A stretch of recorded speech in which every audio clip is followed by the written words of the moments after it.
May I request everyone to please stand for our morning prayer. In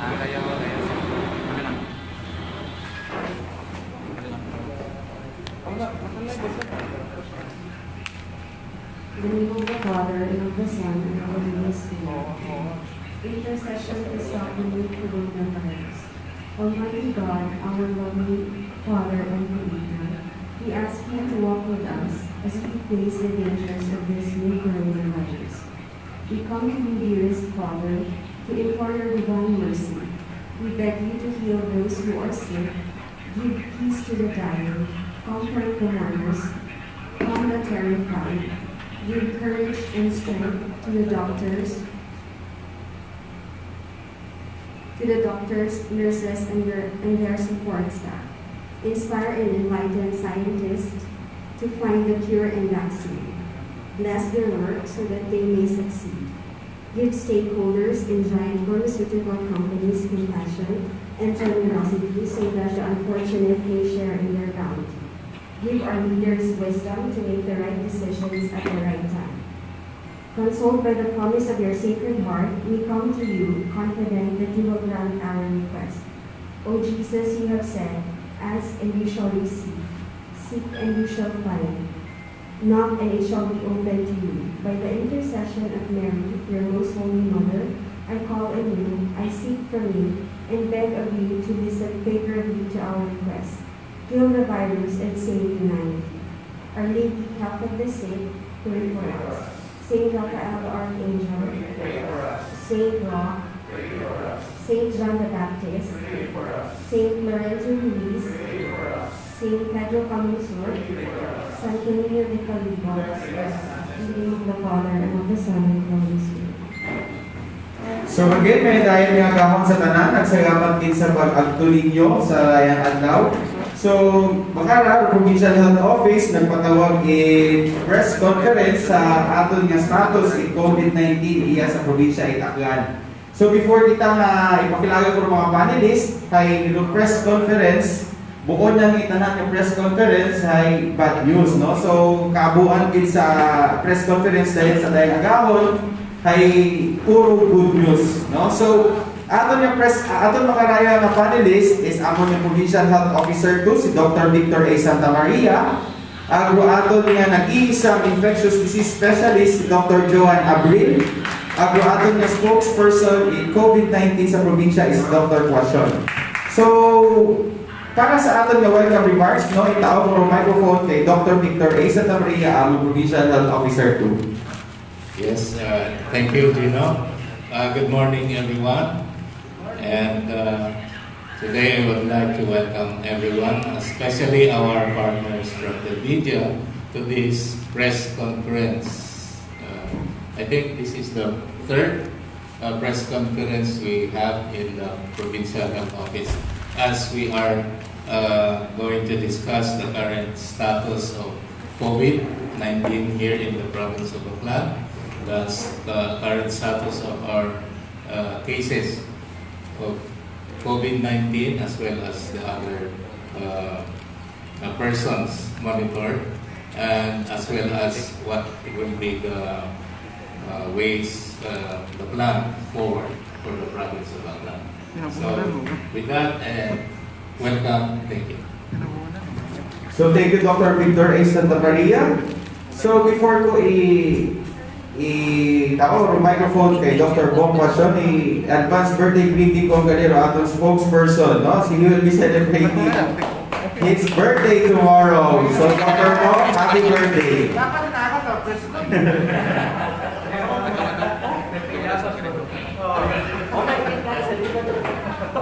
So Dr. Bong, for the official statement of the office. Yes, thank you very much, Gino. My respects to Dr. Big, Dr. Wani, and Sir Odon, and the members of the media, our provincial DOH staff, as well as PHO staff. This is the official statement of the Provincial Health Office as per laboratory result issued May 4, 2020 by the Western Visayas Medical Center, Department of Pathology, Sub-National Laboratory Testing Center. the repeat collection of 5 confirmed cases at DRSTMH taken last April 13, 2020, in which 4 out of 5 tested negative for SARS-CoV-2, the causative agent of COVID-19, viral RNA not detected, to 4 specimens. Only 1 case number 3 is still positive last April 13. The repeat test taken last April 27, 2020 revealed 5 out of 5 tests tested negative for SARS-CoV-2, causative agent of COVID-19, viral RNA not detected, to 5 repeat specimens. Copies of the official results were forwarded to the attending physician, local government units, and other concerned agencies. We're still awaiting for the results of the 37 repatriates tested last April 29, 2020, but 10 minutes prior to presscon, the DOH Center for Health Development, Western Visayas, informed me that we have 1 positive among the 37 repatriates, but not all tests were, hindi pa dumating yung lahat na result. But there's already 1 COVID-19 confirmed case among the 37 repatriates. Intensified epidemiological surveillance and response activities on COVID-19 and continuous monitoring to the entire province of Aklan. So this is the official statement of the Provincial Health Office. So I would like to request Edwin Ramos to facilitate the open forum. Okay, thank you very much, Doc Bong, and I guess we deserve a round of applause. And hindi na natin ma-achieve yung makarang-harap kung bukunit dahil sa ato ng mga frontliners. Another round of applause. So, the ating task is to moderate this press con, and of course, I would like first to introduce our partners from the media. I am Edwin Ramos of the Philippine Information Agency, and beside me here, Patumira Kagang, Odon Banjola, former SB member, and sambilog sa mga pillar, mga fathers in the media industry sa Provincia ng Aklan. Ato niya kay Baha na din sa Radyo Todo, Mr. Rolly Herrera. Ay sa Pildoy, Robin Lacerda of the Aklan Press Club. June Aguirre of GMA News TV and others. JR Arante, ano nga ni? Energy FM. Sino pa? DJ Toron of Energy FM. Bahalo Toron makaroon. 20 pesos. Ronnie Billones of Bombo Radio. Gary Vargas of CDO. ha? CDO, Second District. Congressional District Office of the 2nd District, Congressman Ted Haresco. Of course, we have here Mr. Boy Ryan Sabal, General Lacerna of Panay Noise. Panay News. Jaya. Joy Rapis, hindi natin makilala si Joy. Grabe na yung panikiting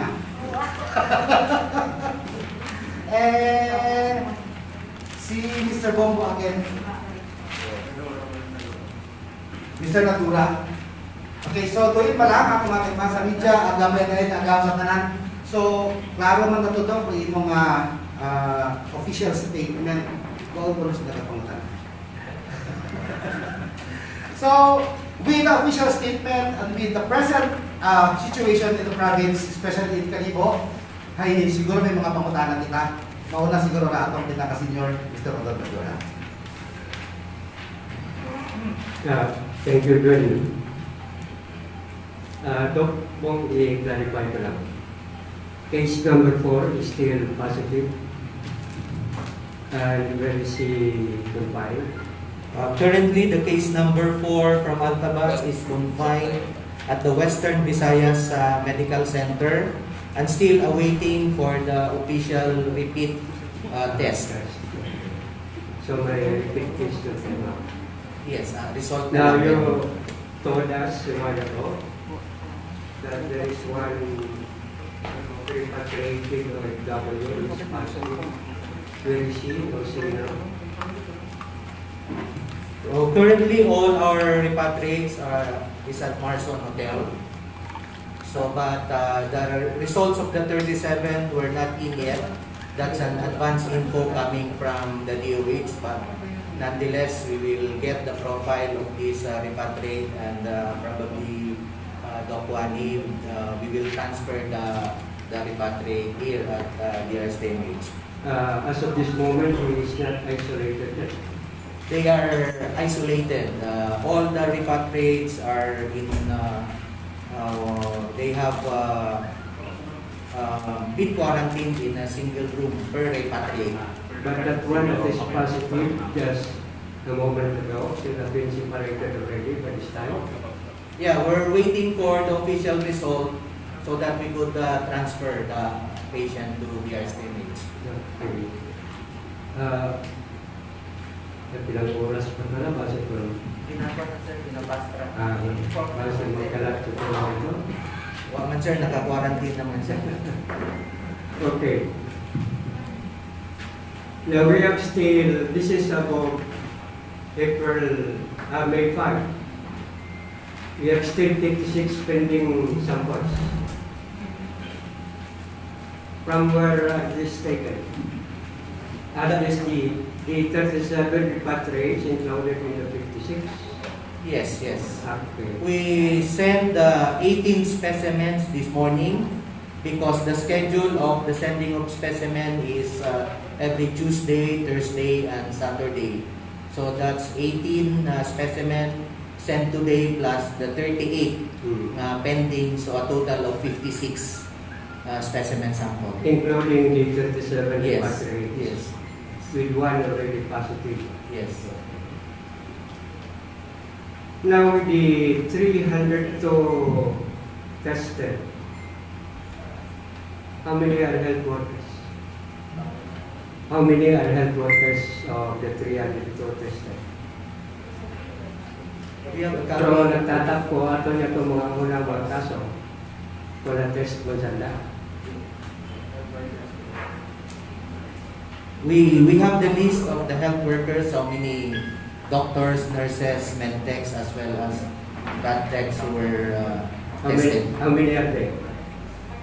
They are included in the Tested. 302. Yes, sir. All healthcare workers who had history of contact with a confirmed or positive case will be tested, and they are in the priority list. How many of them are still in the pending 56 health workers? We have 12 pending. 12 pending. Health which was- workers. Yes, which was only sent this morning. So a total of 115 healthcare workers were tested. 13 are doctors, 30 are nurses, 10 are med techs, tapos rad techs, 9 nursing attendant, 21, and IW 5. So a total of around 103. 103. 103. Yes. How many you have results already? The pending results are only 12 na lang. Those that are not pending are all negative. Yes. So there's no health workers that were infected with COVID-19. Now what we are worried is the percentage in the contact tracing. Of course, you have 100% in the Bacau, 100% in Calibo, 100% in the German case. Are you not worried of the percentage in Malay, only 79%, which you have traced, 83% in Calibo, I think that is a low percentage. Yeah. What are we doing about those others? Yeah, the low percentage in Malay is because some of these contacts cannot be reached. Some has already traveled to other countries. That's why we cannot anymore contact those who were in close contacts with the positive case. Are we sure they are not here? Yes, sir. We already have informed all the LGUs, their address, and unfortunately some were not able to trace. So this 27 in Malay, 9 in Calibo, 15 in Altabas, 1 again in Calibo, 7 again in Calibo, and the contacts of the German case are 25, for a total of 84. All of them are not here already in attack? The one we tested is only 84, but for those contacts who were not able to trace, some of them cannot be reached. Although they have contact numbers, but they were not able to answer our calls. And some may mga busy lines, so we're not able to actually contact them. Okay. So your reporting right now is cumulative. This is cumulative since the start of Yes, the yes, sir. COVID incident. Ito na may posting sa inyong Facebook page, which is being also shared by the Sangguniang Panalaligan. Masyado kami nga ba, malabo. No? If I may suggest, you add some photos periodically sa inyo na para tag makaroon. Halimbawa sa 56 na building, pilano health workers, pilano repatriates. At kung ano na inyong inaupra makaroon sa positive pero sa bato, may gamot pa kita mulatan o OFWs. There are scheduled 4 batches of OFW, a total of around 107. Batch 2, 3, 4, 5, but currently right now they are put on hold. Can you not reveal positive ko sa bato nga kung taga-silindang Banwa? Yes, from Bama. Banga? Bama. Okay. Poblasyon or? It's Bamboo. Importante pero na makatagang buwero tao. Okay. I'll give the microphone to others. Okay. Thank you very much, Dr. Don. At nagkasalit pa kami ng akong pangatana later. So, masunod pangatana si Boy Ryan Sabal. Next, Jeremy. Morning, Doc.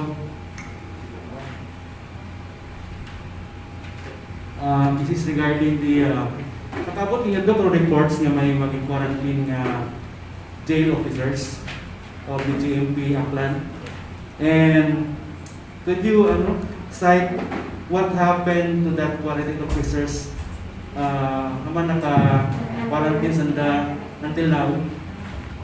Naka-strict kong quarantine o sa naka-quarantine pa sila? Regarding the BJMP personnel, because there were BJMP personnel coming from the region who went to BJMP Naloob to deliver goods, food and non-food items to the BJMP. And they were informed that one of the personnel coming from the region tested positive for COVID-19. So they called me up, and then we conducted the contact tracing to these personnel, and we identified 3 BJMP personnel in Naloob who had close contact with the positive case. And what we did was we get the swab specimen, and it turned out all negative yung tatlo. Kasama siya sa dumating last night na negative. Out of 3, Out of the 3 were for confirmatory test, all were negative. all were Yeah, 0. next question, regarding also the spotting of the rates of your referral hospital. I think out of 6 admitted, including the German nationalities, turned out repeat test negative also. Ano ba yung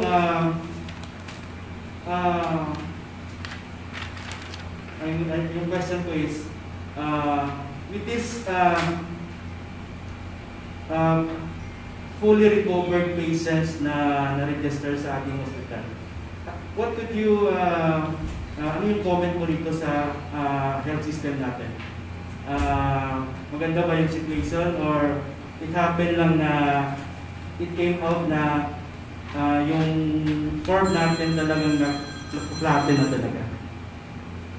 So the fight for COVID-19 is not yet over, although we have 4 of our cases fully recovered, and then my one has recovered, plus my other one is still positive. But currently right now, the provincial government is doing everything in order to strengthen our health system, because coronavirus 19 is here to stay. That's why we're now practicing the new normal. So much as we wanted to screen everyone, that's why the priority of the provincial government right now in the long term is to establish a molecular laboratory in the province. And currently we're strengthening also the surveillance.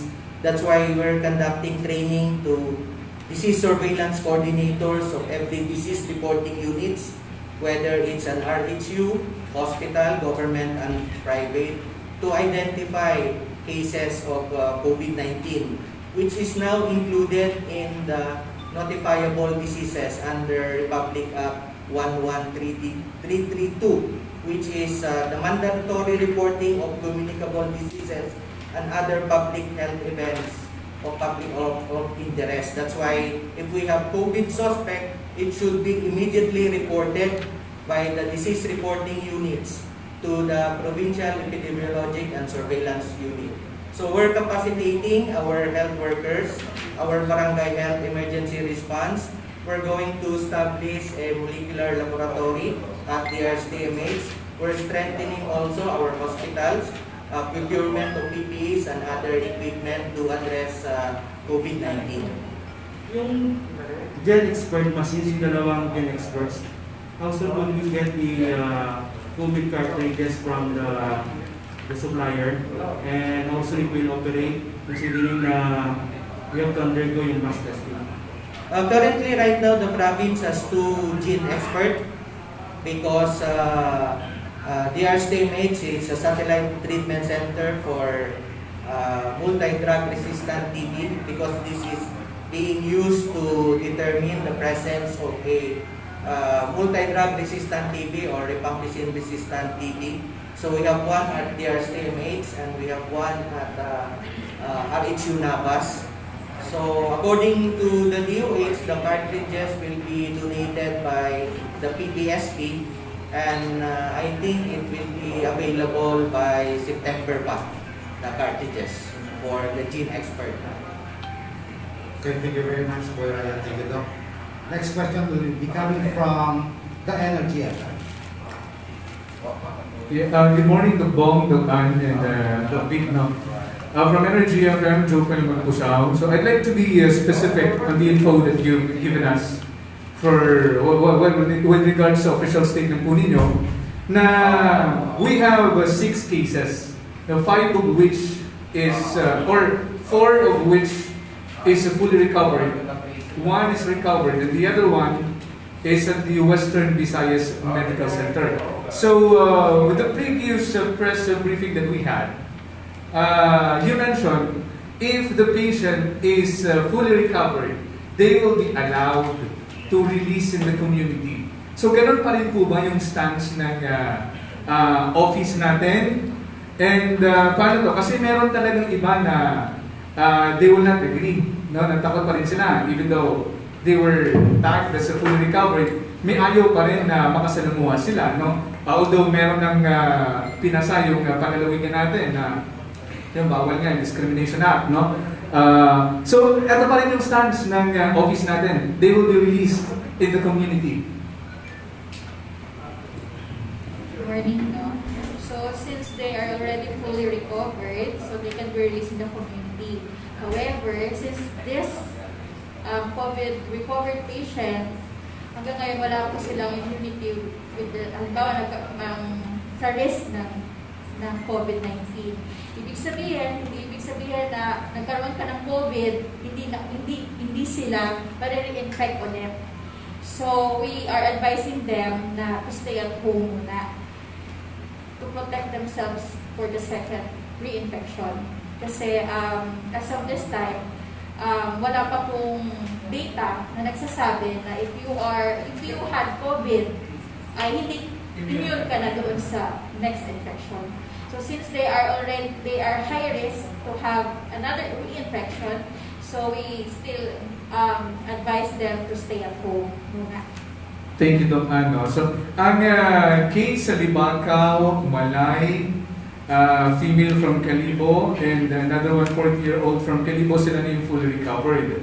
Itong another one from Calibo, 68-year-old male, siya yung nasa recover stage. Ano, Yes. So siya nasa hospital pa rin. Oh, yes.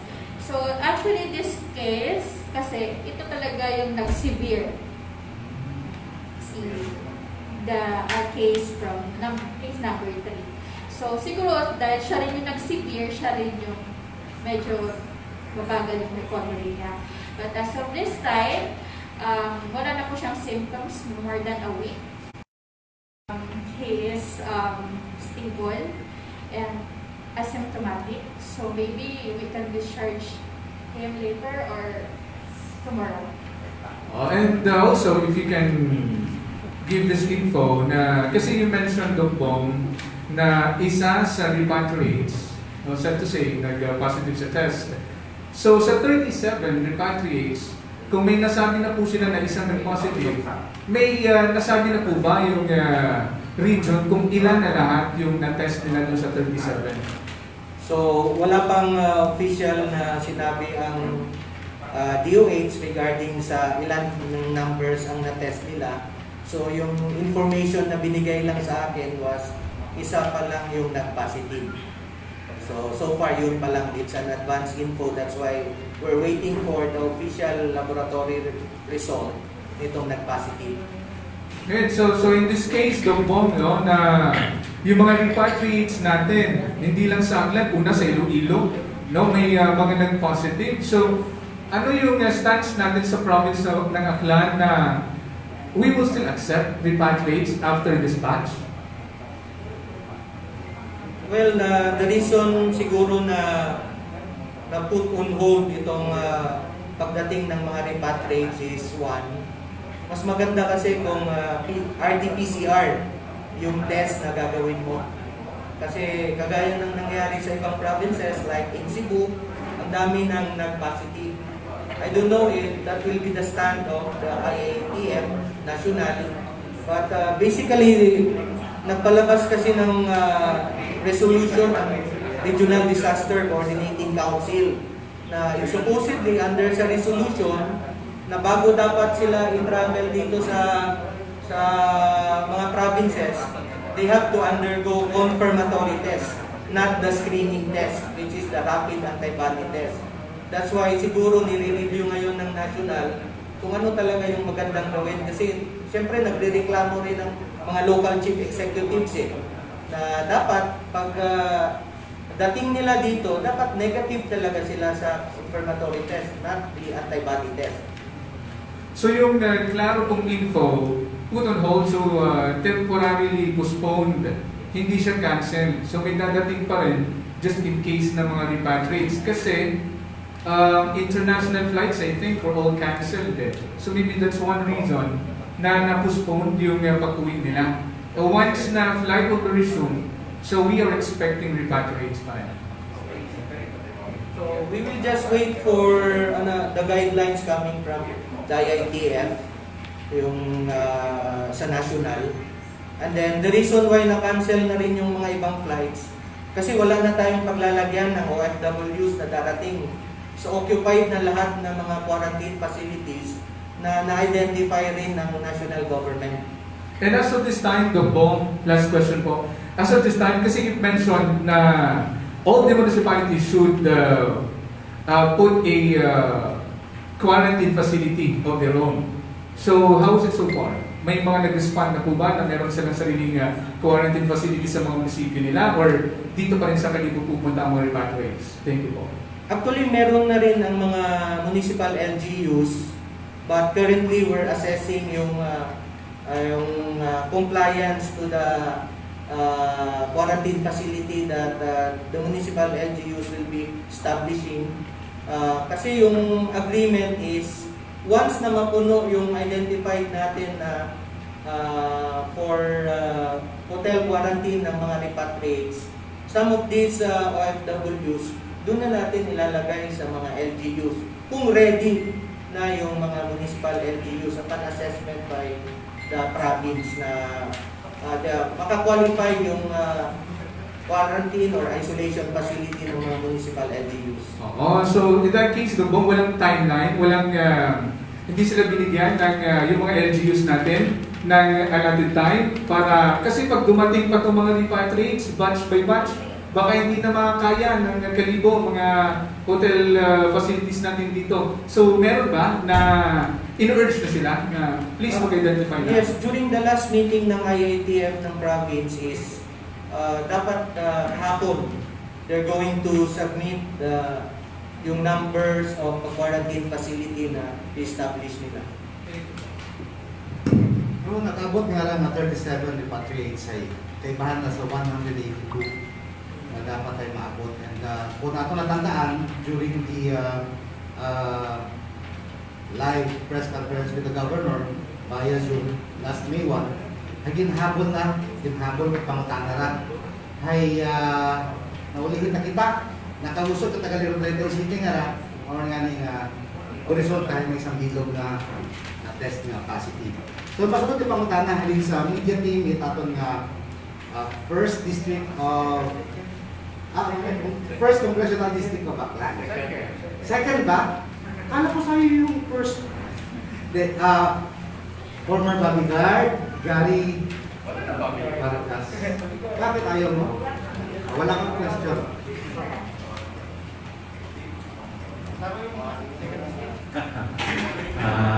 Media head ng CDO, 2nd District, kay Congressman Ted Nono Resto. We are very most concerned sa naglap na at mabay na klanon ko, Doc, na kesyo marami, tumawag pa ako sa iyo, kesyo marami ang positive na merong 2, 3 sa Marzon daw. Doc, pakiclarify nga, before sila pumunta dito, ano ang mga naging procedure para naririnig nila ngayon live yung mga kanilang agam-agam na from Manila going to Marzon, tapos mas nagsasalita pa na may mga kamag-anak daw na bumupunta sa Marzon talking to them. Anong katotohanan doon? Para mawala yung agam-agam dito. Kasi kami may kapitbahay ako dun eh. Di ba? Mga kapitbahay ko nag-uusap sa paano na pag dinala dito yan. So itong mga OFWs, once they arrive in Manila, they will have to undergo a 14 days mandatory quarantine period. And then bago sila pauwiin sa mga provinces, tinitest po sila ng rapid antibody test. Itong rapid antibody test is a screening test. It is not a stand-alone test to definitely diagnose COVID-19.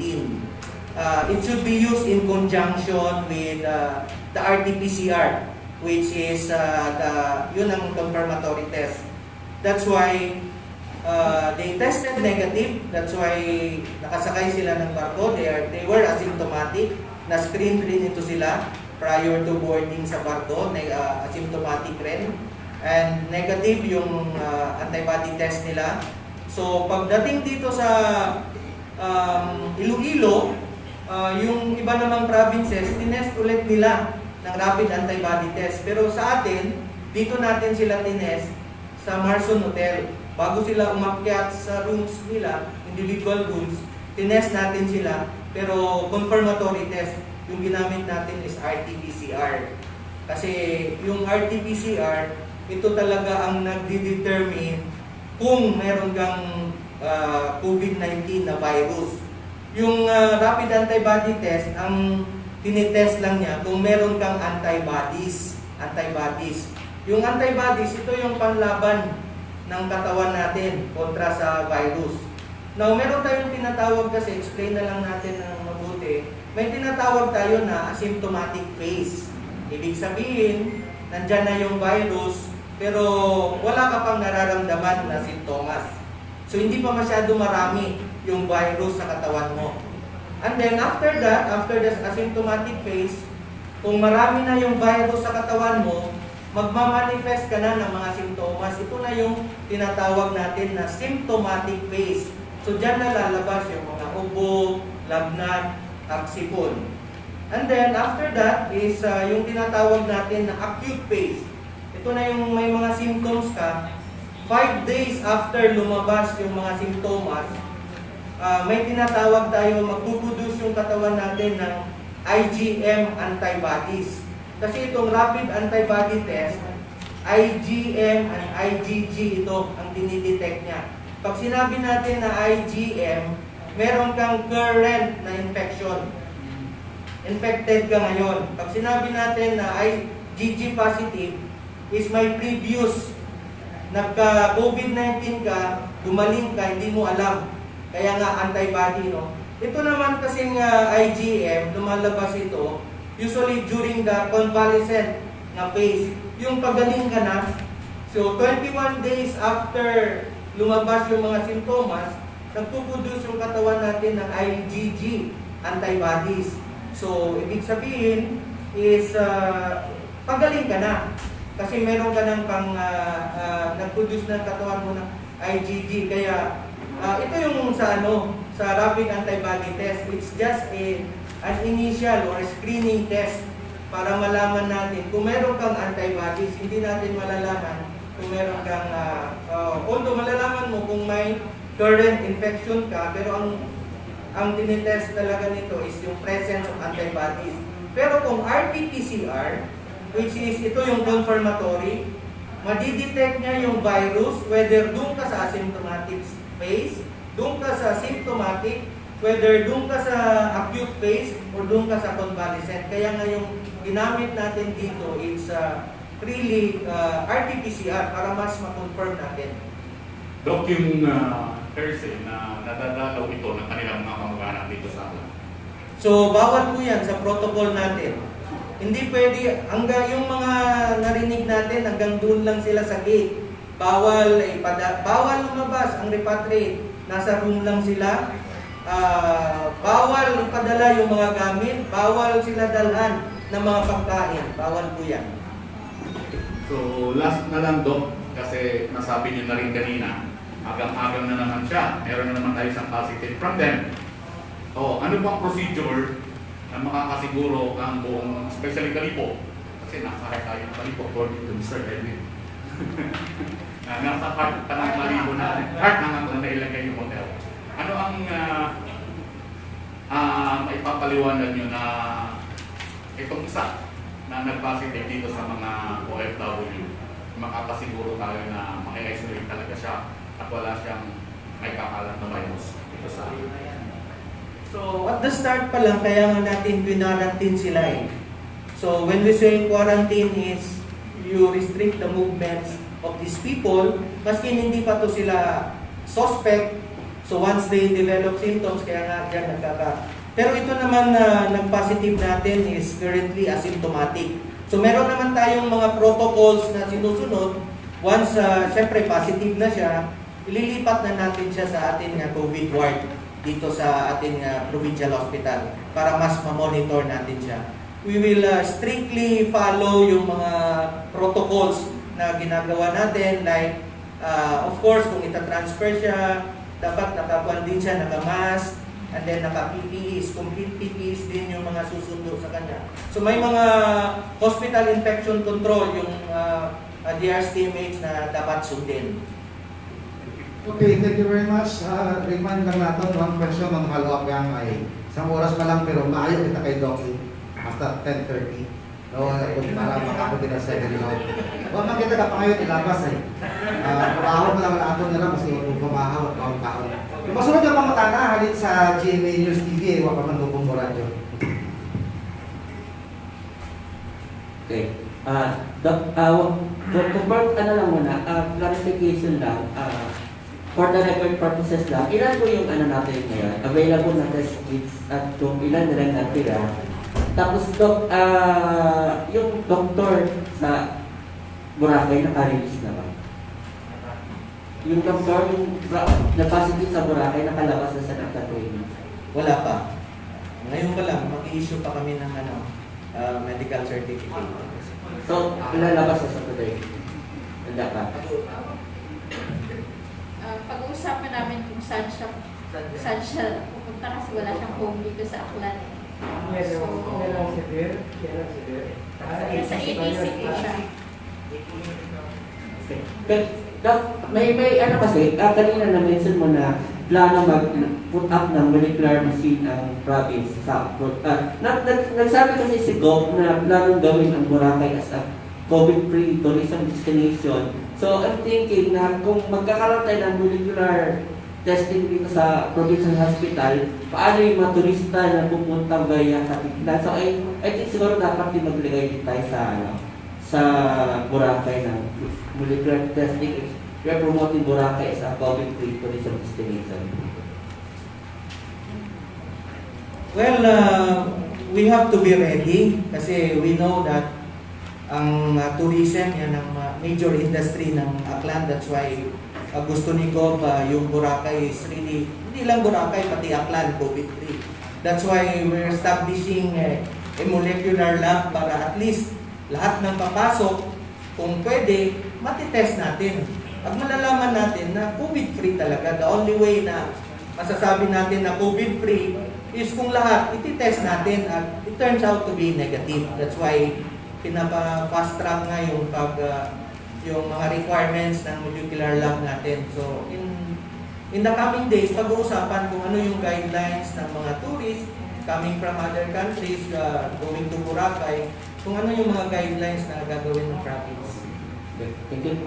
For Dr. Abdul, ng DOST kasi ngayon, pinag-aaralan niya yung averted coconut oil saka yung tawag-tawag as possible cure for COVID. Nabasa ko kasi sa Nigeria na yung tawag-tawag, ginagamit na nilang supplements for COVID. Ano kaya yung natin dito?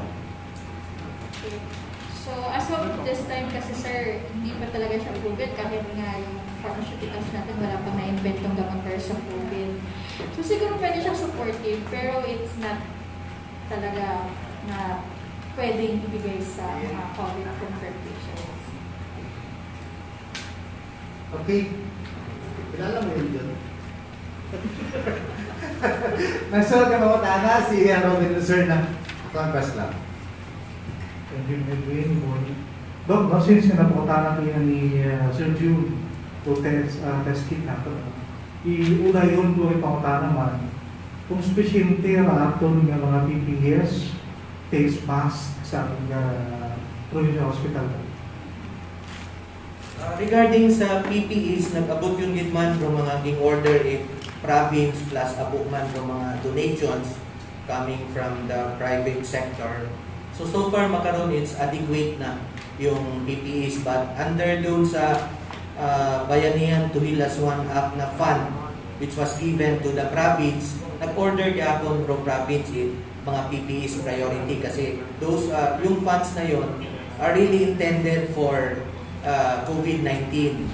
In terms dun sa testing kits, currently right now we have 198 available testing kits. Sa dayang testing kits nga ra, halin tara sa Department of Health. Hindi na natin pwede na mapakaw sa buwa. Or kung may mga nag-donate from other countries, is doon ginatauman ni DOH sa mga provinces. So 198 ang currently available today. Nga itong transport media ito transport media na ginagamit natin is UTM. It's a universal transport media. Nga ang viability niya is 7 days. So bali kumukuha lang tayo ng swab sa throat or sa ilong, tapos ilalagay natin doon sa transport medium. So yung isa pa na transport medium is the viral BTM, yung viral transport medium. Ngayong viability lang niya 3 days, so kailangan madala ka agad sa sub-national testing lab. Pero ato nga probinsya, Doc, no, ay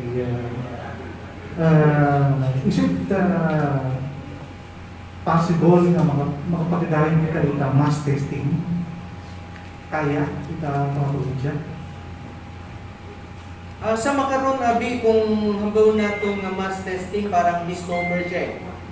Kasi when we say mass, we test everybody. Now, yung sa DOH ngayon na guidelines, it's an expanded testing. Problem pa rin yung logistics, yung testing kits. That's why expanded lang, may categorization kung sino yung dapat i-test based doon sa risk of contacting COVID-19. So may high risk, medium risk, low risk. So prioritization tagyapon sa makaron. Kasi kung mass testing kita, ay maubusan din kita in testing kits. Okay, last question. Medyo dahil nga, kahit sa mga OFW makaroon nga naka-quarantine sa Marshall Hotel Doc, no? Ay kailangan lang at mga OFWs nito makaroon sa luman na nag-uulit. Kung sige na may apektado ito nga COVID patient.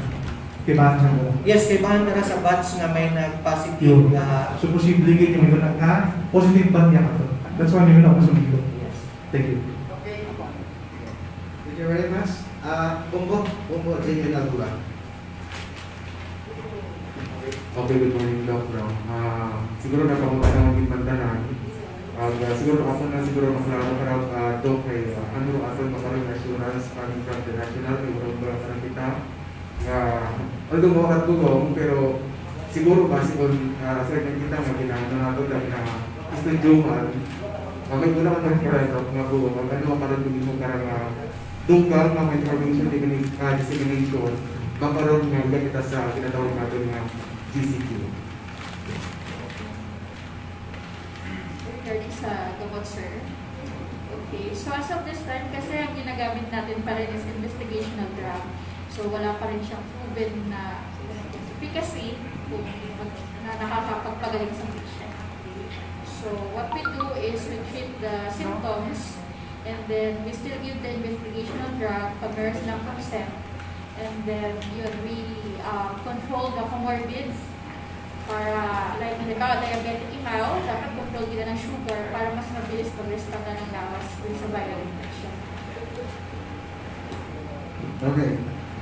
Good morning, Doc. I'm JR from Energy Rangkalibo. Katanungan ko lang, since yung mga OFWs natin ay naka-quarantine sa mga hotel or dalawang hotel dito sa Kalibo, kamusta naman po yung mga staff? Umuwi pa rin po ba sila or nakastay din sa mga hotel? Currently right now, sa isang hotel pa lang sila, sa Marson pa lang. So bago dumating itong mga repatriates, inorient yung mga yung mga staff ng hotel in terms of yung mga precautionary measures, ano ang dapat gagawin nila, ano yung mga protocols. So hindi ko alam kung umuwi ba sila, but technically dapat dun lang sila kasi para hindi na mataas ang risk, of course, pag umuwi ka sa family mo, di ba? So parang kung ako is dapat dun lang muna sila magstay until matapos yung 14 days na quarantine period. Okay, last. How about yung laundry nila? Kasi I think parang libre yung pagpapalaba. I mean, is, syempre nga, yung mga virus minsan matapos na. Hindi ko masyado alam yung laundry, but technically kung we're suspecting highly infectious, kasi dapat bago mo laban, you have to disinfect yung mga gamit. Pero yung base lang dun sa mga experience namin sa Aklan Training Center, ay sila na mismo naglalaba ng mga gamit nila. So hindi na nila pinapalabas yung mga gamit. Sila na mismo naglalaba. Okay, thank you. Hi, good morning. Kailangan clear up sa Barangay Orly 92.9. Actually, follow-up question lang siya regarding sa question ni from Bongo. Any update po sa vaccine for COVID-19 at kung anong country po or may posibilidad po ba na dumating siya as soon as dito sa Pilipinas to use no, sa ating mga COVID patients? Based dun sa mga information galing sa ibang lugar, the earliest time na magkaroon tayo ng vaccine is next year. So it's either mid next year or early next year. So hanggang wala tayong vaccine, we should live like this, new normal, na ginagawa. Bakit may vaccine pa to? Mahal-mahal pa to. Ay, One question, follow up then, Jetro, tapos second round. Dok Bong, Dok Juan, Dok Wing. Dok Bong, yung mga plano is parang excited na sila na makalabas sa kanilang mga bahay, no? So nung nakarang araw, hapon, may mga tao na parang hindi nakapasok dito sa Kalibo, no? At sabi nila baka may panibagong guidelines yung Intelligence Task Force or COVID-19 na pinalabas. So that's why na hindi sila pinapasok, pinanapan sila ng yung certification from mayor. Yung iba, hindi talaga pinabalik talaga sa kanilang mga bayan-bayan, no? So, tapos, ngayon, mayroong press briefing. So, sabi nila, baka mayroong bago na namang guidelines. Ano nangyari, Dok? Kasi sabi nila, baka pwede nasa DCP na tayo, pwede tayo makaalis, makalabas, makapunta sa Kalibo. Ngayon, hindi pa rin pala pwede na makapunta sa Kalibo. Ano nangyari, Dok? Wala naman dun sa guidelines ni Governor. With regards to the executive order from ECQ to GCQ, SIGO, ang nag-explain yan during the Zoom meeting with the media. Ang magpapalabas ng guidelines based doon sa narinig ko is ang LGU Kalibo. Kasi sila ang puntahan ng mga tao eh. We all know that Kalibo is the center of commerce, yatanan ng mga businesses. That's why kaubra man ro Kalibo itikam nga para malimitahan man gyapon ro pag-adto. Pero under sa EO ni Gov is may free movement ang mga aklanons. But of course, may limitation yung below 21, more than 60 years old and above. But looking at the EO, kung istriktuhan mo gani ron, kung ikaw ay may high blood, diabetes, may comorbids, mga immunity deficient, bawal ka magkuha. Pero hindi natin masayran kung 40 years old, hypertensive yan eh. Bakit at profile sa atong mga tao? That's why, kinahanglan gyapon limitahan do nagagawa. Kita nyo man siguro sa social media, mismo ka mo nakakita during the first 2 days ng implementation ng GCQ, matsa nagbalik na kita sa normal, matsa excited do tatanan. So kami sa health sector is man kami ron, worried man kami because nga mabudler ka magkaroon magbalik ro normal na dati. That's why we have the new normal nga dapat is i-observe man gyapon naton ro mga protocols sa gobyerno na may mga physical distancing, social distancing. So siguro ang Kalibo ang may pinaka-concern kasi yatanan abiga at turo mga tao sa Kalibo. Okay, Dok, ang sambilog mga dapat karoon, gain man sa kini malam ang kinagain guidelines is national ang ato yung provincial with the EO of the governor. Pero kung mga makara sitwasyon like nagabinungkuhan na ng mga tao, any LGU or barangay katigler ECQ again. So kung di ka mapati, ay di ka makita na po ro pangutanan ni Bomboroni ay pwede man na i-address ito man sa aton nga lokal nga pamunuan Banuang Kalibo sa andang nga mayor, sa aton nga mayor, sa aton nga IATF. Thank you very much. So, the last pangutan sa first round is from General Lacerna of Panay News. Then we will proceed immediately to the second round with Udan Bandiola. Thank you, Mr. Ramos. Pangutan na ako kinyo, mga sabat. Very simple lang ang no, PUI is suspect, correct? And PUM is probable. So, no? What is PUM? PUM wala na siya sa new classification. Yung new classification is suspect kadaya ng mga PUIs. So under sa new classification, wow tayo PUM. Probable na confirm or positive case. So, sir, can you detect or enumerate the suspect and probable differentiate? Kasi ng mga tao critical ng mga pasugod ka sa area ng Sa suspect is daya ng mga persons na symptomatic, may lagnat, ubo, sipon, may history of travel sa mga localized area of transmission or other countries. These are suspect na kinahanglan i-admit or they present with mild symptoms or kinahanglan i-admit sa aton nga hospital. Yung probable or gingbuan mo test pero wala result, these are suspect. Pero kung probable is suspect plus yung result niya is inconclusive. Say for example, gumamit tayo ng rapid antibody test, inconclusive. So pwede siya ma-fall sa probable. Of course, yung third is confirm is positive siya sa RT-PCR na confirmatory test. Okay. So, itong mga related diseases like tuberculosis, pneumonia, sino mo ma-fall na sa probable o sa suspect? Sir, depende kasi yan kung ano yung symptoms niya. Is it acute or chronic? Usually, TB naman laging chronic ang presentation niya. No?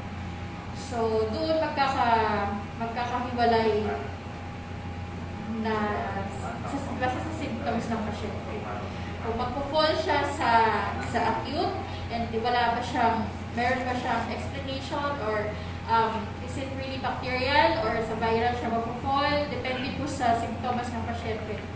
Kung ano yung duration niya at depende pa rin po dun sa Ma'am, is it okay ba pag hindi pa na siya na-diagnose ng TB o pneumonia, pwede pa siya magiging ma-fall siya sa mga PUI-PM? So again, yung PUI, high suspect siya, COVID suspect siya. So if you, COVID suspect na po ang tawag sa mga PUI, wala na pong PUI ngayon. PUI, automatic, hindi na po natin ginagamit yan.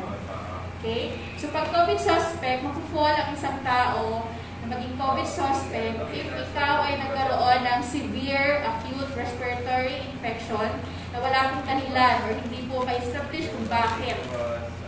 And kung ikaw ay nag-present na tawag na influenza-like illness or nagkaroon ka ng ubo, sipon, lagnat, hirap sa paghinga, at kung ikaw ay nag-fall doon sa high-risk category, like ikaw ay more than 60 years old, may comorbidities, and ikaw ay healthcare worker and also high-risk pregnancy, so pwede po ikaw maging suspect.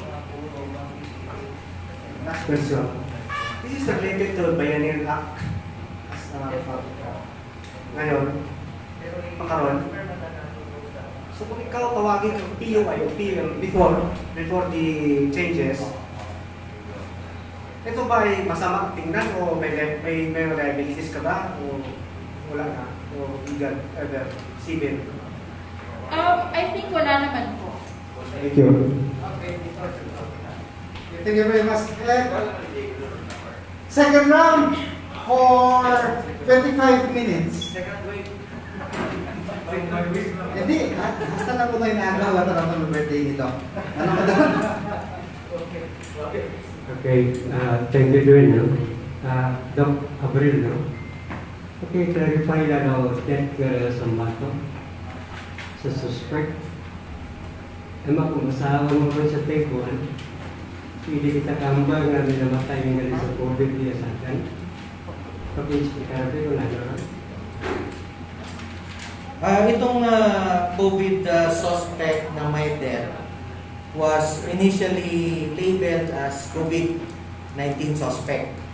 But based doon sa history ng patient, is meron siyang chronic cough, tapos may undocumented weight loss, without history of travel to any area, localized area of transmission. Pero, since nga may COVID-19 kita, it's highly suspicious. So, ging label imaw as COVID-19, ging-refer imaw niya sa atong provincial hospital, Katiklan. Fortunately, bago makaabot sa babaw, ay nag-arrest ng pasyente. Pero gingbuan it, swab, and it turned out to be negative. That's why, basta buwan natin doon example ay COVID suspect kita mo. But may other other underlying nga mga masakit kasi kung tanawon mo ang COVID is dapat severe acute pero anong masakit chronic kabuhay yung tanang ubo February pa. So but i-consider gyapon nato ni mawas COVID pa kasi kung once mag-positive ra without history of travel mabahuro aton nga problema baka local transmission sinatanan ko so din pa lang pero una patagyapon ni mao sa database kasi nakasulat din mao sa So, kina-consider natin nga that yung to COVID. yes yes. Hindi siya kasi negative naman. Negative naman. Pero na-fall abi mo sa suspect lang.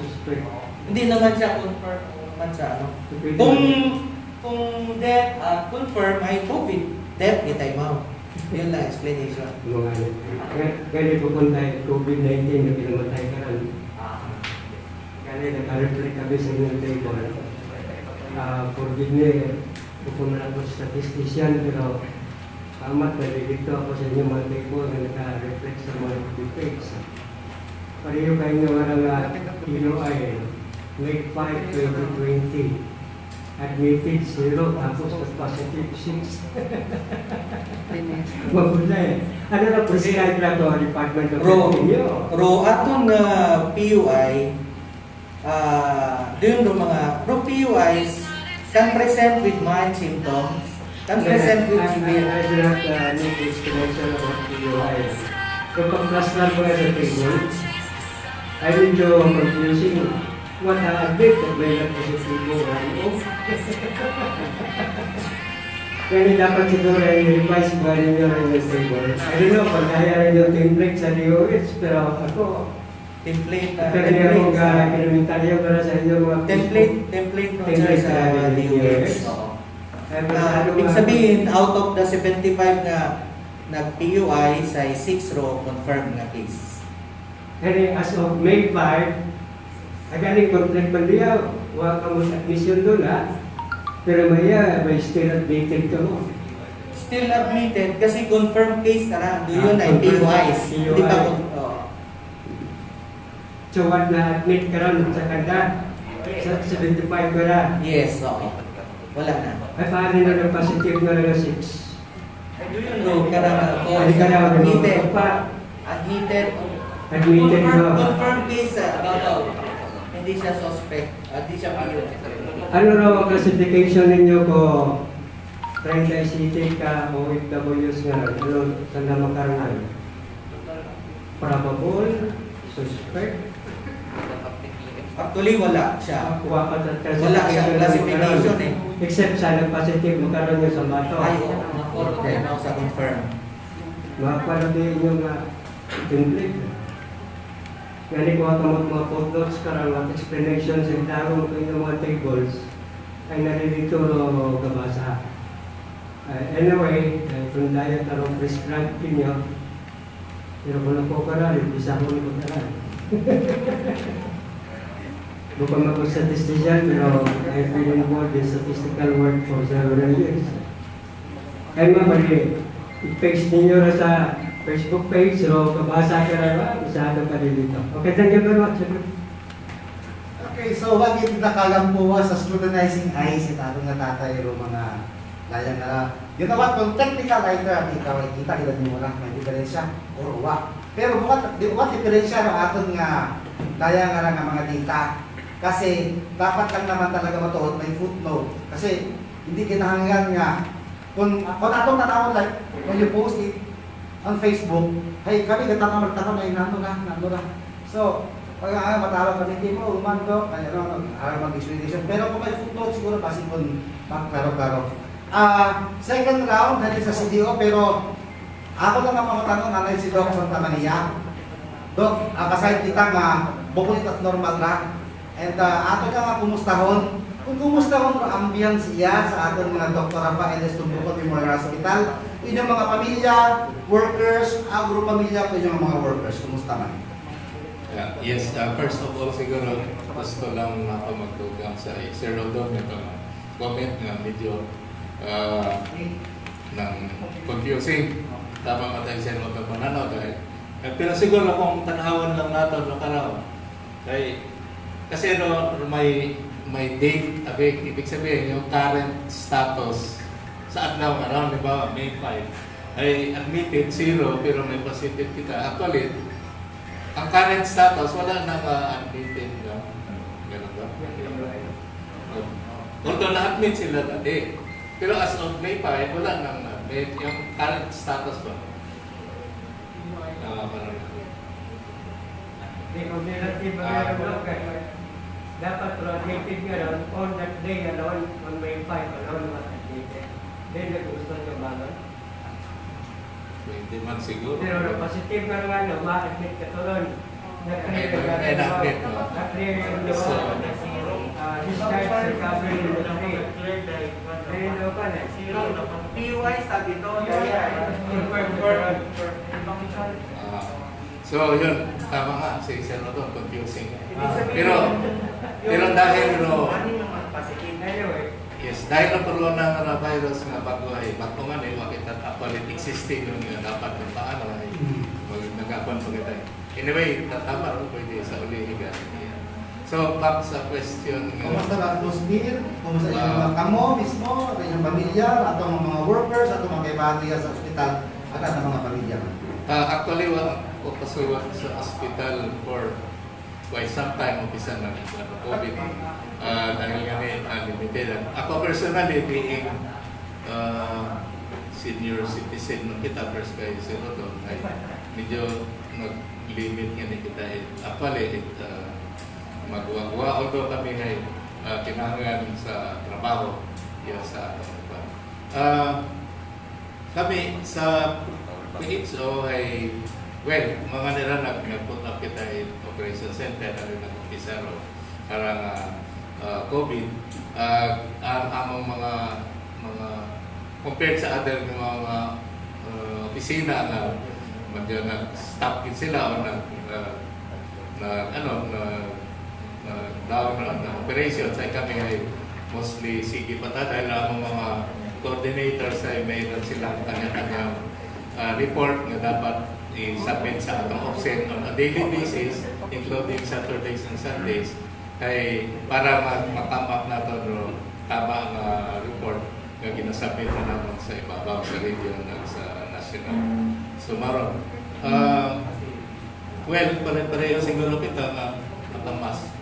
Ay ang concern kita actually na kung saan para COVID na matapos. In a way, it's good nga since May 1 ay downgrade yung kita alin sa ECQ at nag-ECQ ko na hopefully by end of by May 15 siguro ma-kuhan yung kita or depende lang sa atong pamunuan sa probinsya sa agency task force sa mga masunod mga plans. Yun, siguro ay, well, ako nga na ako nga katrabaho man niya sa tumbukon ay isa nga man mo sa na quarantine dahil kung sa dahil positive case ito na buong sample.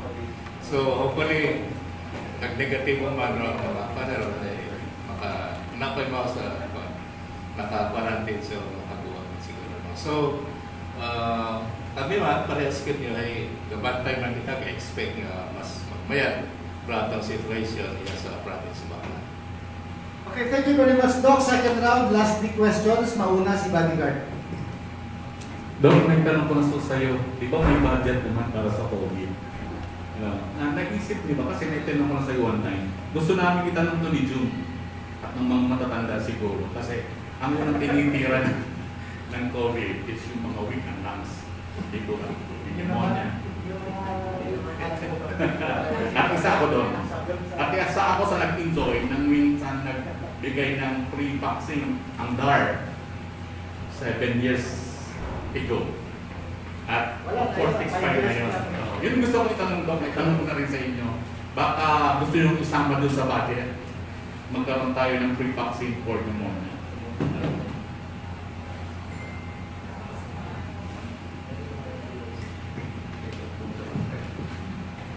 Actually, dun sa pneumonia vaccine, merong allocation binibigay ang Department of Health kada provinces, provincial health office. And ang priority talaga itong sa vaccine are seniors. Of course, 60 and above. Matagal na to. Matagal na. Actually, coordinate lang muna sa mga municipal health offices kasi nag-allocate din kami ng vaccines. No? Every mga activities tayo like Women's Month, although mga kababaihan yung priority kasi Women's Month is yung gender, yung ano natin, AGADC, yung Aklan Gender Development Commission. So nagta-target din ng bakuna for pneumonia. So ang nakita ko siguro dun sa budget, it's flu vaccine yata. But you can coordinate sa mga RHUs if they have available pneumonia vaccine. Okay. Women's Month yun, ba't ka nakatikin? Abi na bigay sa iyo. Second round, last 3 questions. Sorry sa iba. GMA lang, tapos Robin, ikaw lang paangan to. For the comment muna, Doc, last 3 days ago, naka-attend ako webinar at QSK on TB infectious disease. So, habang natahay, there were plans na i-integrate to TB at COVID-19 on the programs. I don't know isa sa Aklan kung may mga programs ito, integration ng TB at COVID-19. Yung seminar, kaya nakilala to sa Zoom. It's a separate program, yung NTP, National Tuberculosis Program. Ito naman na COVID is part siya sa emerging and re-emerging infectious disease na program. Yung sinasabi mo siguro integration, kasi ang gagamitin natin is expert machine.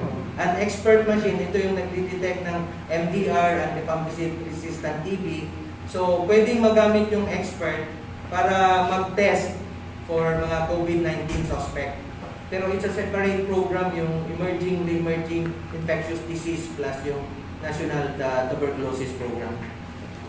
Final, Doc. Doc, for the record lang, kailan tayo nagka-last na positive na case? At saka, Doc, pwede po ba explain yung second wave ng COVID? Kasi I think nag-ready na rin tayo dito ngayon kasi para mas grabe na ito sa first.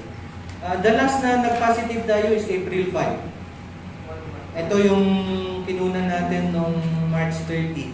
Almost lumabas April 5. So almost 1 month na. So itong second wave, if we do not still follow yung mga guidelines ng provincial government or local government, pwede tayo magkaroon ng second wave. Pwede tayo magkaroon ng mga community transmission. Pag ma-prove natin na walang mga history of travel, that's why strict pa rin yung pag-implement, especially sa mga border patrol with the provinces, yung galing dun sa other provinces, yung galing sa Antique. So, ngayon, at least mas handa na tayo, ready yung facility, ready yung mga health workers, but of course, hindi tayo magiging kampante na kung wala na, ay hindi na tayo magkaka-COVID. That's why we still have to be vigilant also. That's why we're strengthening the health system. We're capacitating the health workers para mas madali natin early detection, ma-detect natin if it's really COVID, and then ma-test natin kung sino yung gina-prioritize na i-test natin. And of course, yung mga natin, mga provision of PPEs sa mga healthcare workers. So fortunately, dito sa atin, walang na-infect na health workers. Okay, mabuti pa yung COVID, nag-aantay tayo ng second wave. Pero yung ibang food packs, wala na yata ang second wave. Robin Padilla. Mas wako ka po yung Padilla. Doc Bong, no? Matandaan niya ako, no? Dahil tumutulungan ng press conference kay Mansi Governor, may pa-blatter ka po sa UPNP.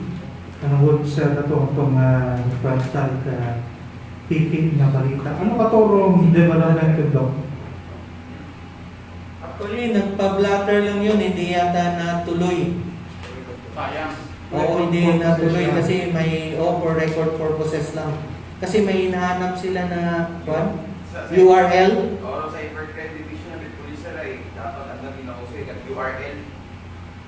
Kat sa Cybercrime Division ng Police ay kausisan at URL mo ito screenshot. So hindi mapamatuuran kung ibaw man nagpahalin tanong at fake news. Oo, so ako police station ay kung blatter man ako ng mga fake news, URL ko ba rin man ay imo kita account nga facebook.com at may mga makakita pa. Okay, so for record purposes, sir. Okay, agaraman may actually na kung pinasa man itong akuan, no, nagpapataw man fake news ka. Ano yung tikak natin sa probinsya, no? Actually kahapon, it was reported during our meeting yesterday and during the IMT, yung Incident Management Team, meeting niya everyday na gamit every 2 p.m. is being informed na ng Incident Management Team to file a case against dito sa bagong nagpagawa mga false information or fake news. Okay, very good news. Maraming good news nga, may fake news pero para daw ba ay pamaagi doon ng probinsya at doon matapnak doon na nagpapta na nagmapipig ng balita. No? Now, sa bago na itong karang naging positibo sa COVID-19, automatic gabi na itong Facebook Live, nakaka-post makita, may pilang na mga komentaryo na nagpakabot na kasubok, no? Pinabubaan ang mga bumuyog na sunukanda base kung daya mong basihan nyo man, grounds, na babalik kita sa GCQ do. Ano rin mong opinion ka? Thank you. Sa makaroon is, wapagid man nagsuod rutanan nga anang official laboratory result that was the initial information at nabato na taganin nato pro official na laboratory result. Of course, gahimo man itikang ro aton nga provincial government para ma-admit yagi mo sa hospital. And basically, ro daya nga patient is asymptomatic.